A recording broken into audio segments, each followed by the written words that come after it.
momento el que llamó le dijo, entonces pásamelo. Entonces el señor que estaba unos minutos antes, furioso conmigo, me pasó el celular.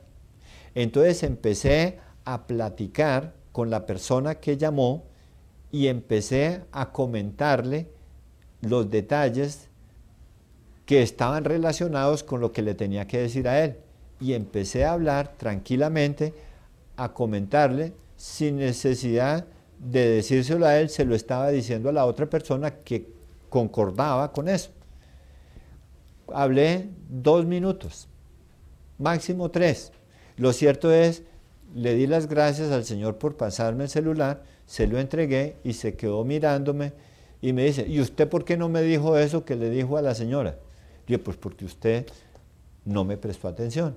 Entonces me pidió disculpas porque él estaba mal informado.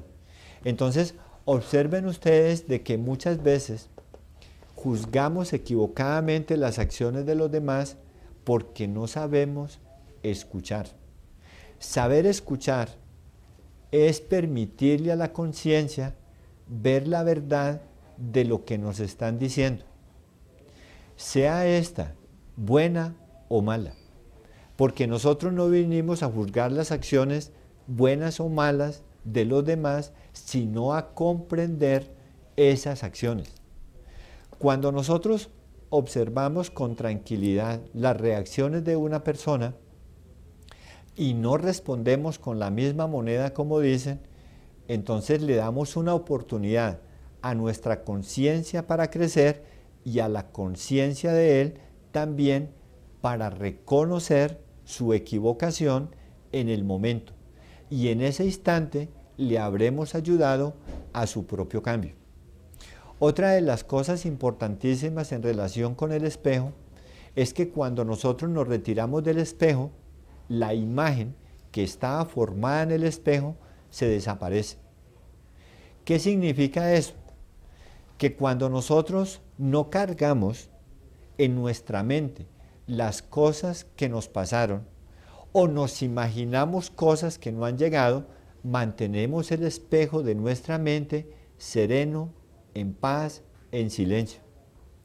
Porque la gran mayoría de los seres humanos no sufrimos por lo que está sucediendo en el momento. No sufrimos por lo que está sucediendo en el instante. El 90% de las personas sufren por lo que ya pasó, por lo que no ha venido, por lo que no ha llegado.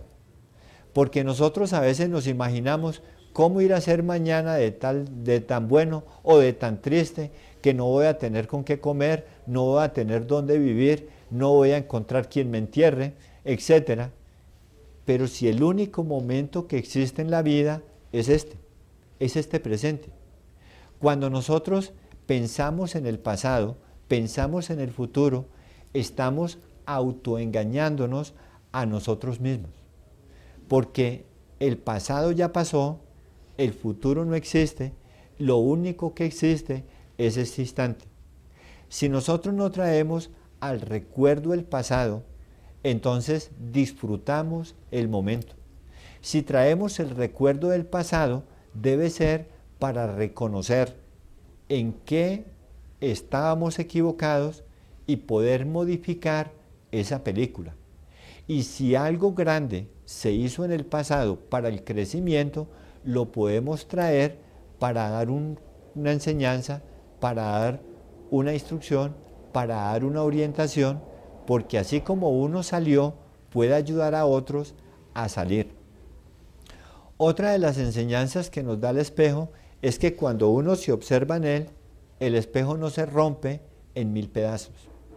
Lo mismo pasa, por ejemplo, con las relaciones con las personas.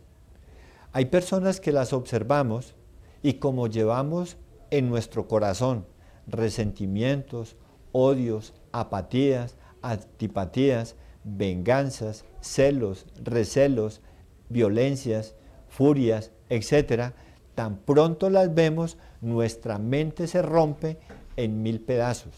Surgen miles de imágenes negativas o positivas. Entonces es necesario que en ese momento nosotros despejemos esa mente. Comprendamos que esa persona lo que hizo o nos hizo, ella no tenía la conciencia para comprender si eso estaba bien o estaba mal. Entonces, así no culpamos a los demás de las cosas que a nosotros nos pasan. Muchas veces decimos, si yo fuese fulano de tal o sutana de tal, yo no haría eso. Pero es porque nosotros no comprendemos que el dolor que ella sentía, el sufrimiento que sentía, lo que ella pensaba, lo que ella era en ese pasado, estaba condicionada por un grado de inconsciencia. Si uno pensara como piensa esa persona, como siente esa persona, cómo actúa esa persona, con su nivel de conciencia, uno haría exactamente lo mismo que ella hizo. Cuando uno comprende de que una persona actúa en función de su propio condicionamiento y no desde su ser, desde su esencia, surge en nosotros la comprensión, surge en nosotros el perdón, surge en nosotros la compasión. Entonces no hay una reacción negativa frente a ese impacto. Es lógico que las personas dicen, es que uno tiene derecho a defenderse. Es el ego, es el defecto, es el error el que dice eso. Todas las personas tienen derecho a ser como son y uno a modificar su propia vida para poderles a ellas ayudar a modificar su propia condición. Cuando nosotros somos capaces de obrar en esa forma, hombre, la vida de uno se convierte en una bendición y no hay enemigos. El peor enemigo nuestro no está afuera, está dentro de nosotros. Si nosotros no reaccionáramos en función del ego en las relaciones como hijos, como hermanos, como esposos, como esposas, como compañeros, como trabajadores, mejoraríamos la condición de ser. Si nosotros aprendiésemos a buscar nuestra propia paz, nuestra propia tranquilidad, entonces sembraríamos esa paz y esa tranquilidad en los demás. Cuando uno acepta a las personas como son, las hace sus amigos. Porque todo juicio, en vez de hacerle un bien, le hace un mal. Muchas veces queremos que una persona, digamos, deje de ser drogadicto, deje de ser asesino, deje de ser perverso, pero con nuestros juicios, con nuestras palabras, estamos haciendo que esa persona cada día sea más perverso, más degenerado, más mentiroso, etc. Porque lo único que hacemos es decir, es que fulano es muy mentiroso, es que fulano es muy perverso, es que fulano es muy malo. Entonces, cada que hacemos eso, le estamos alimentando su mal y estamos creando nosotros ese mal en nosotros. Fíjate que la misma naturaleza nos enseña todo. El aire no nos juzga a nosotros. La tierra no nos juzga. Los árboles no nos juzgan. Los animales no nos juzgan. Los niños cuando están pequeños nos miran con ternura o a veces hasta con miedo, pero no nos juzgan. Y por eso nosotros nos acercamos hacia ellos. Cuando nosotros aprendemos esas lecciones de la vida, entonces nos damos cuenta que es muy sencillo aprender a convivir. ¿Por qué nosotros frente a la presencia de un animal muchas veces surge de nuestro interior una alegría espectacular? Sentimos nosotros, digamos, una dicha cuando lo vemos. Sentimos nosotros, digamos, como esa necesidad de expresar el cariño, de expresar el carisma, de expresar en nosotros ese don de la amistad, ese don de compartir.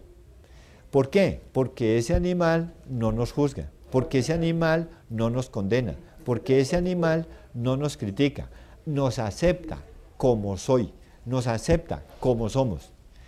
He ahí una de las grandes enseñanzas que existen en la vida. Si nosotros, al igual que la naturaleza, que la planta, que los ríos, que las estrellas, que el sol, que el aire, nos acepta como somos y no tenemos conflictos con ellos, entonces así mismo sería en la interrelación con las personas. Si las aceptamos como son, las hacemos nuestras amigas. Y si hacemos esa amistad, entonces es donde la amistad nos ayuda y nos asiste para una buena comunión con esa persona, para poderle servir y aprender de ella. Porque cada que nosotros aprendemos algo, lo podemos compartir con los demás, porque a través de eso le podemos servir a las demás personas. De ahí de que cada que se cambia algo en mi vida, algo muere en mi vida. Cada que cambio una actitud psicológica, mental negativa, es que murió en mi interior un elemento psíquico negativo y es reemplazado por una cualidad, por una virtud, por un don, por una facultad, por un poder. Porque una de las razones más grandes de nuestra existencia es aprender a morir antes de morir. Eso de aprender a morir antes de morir implica una transformación y un cambio de actitudes físicas, de actitudes psicológicas, de actitudes mentales. Porque si algo debe de morir en mi interior, es eso que me amarga mi propia existencia. No es lo que las demás personas tienen, porque es imposible cambiar a las personas.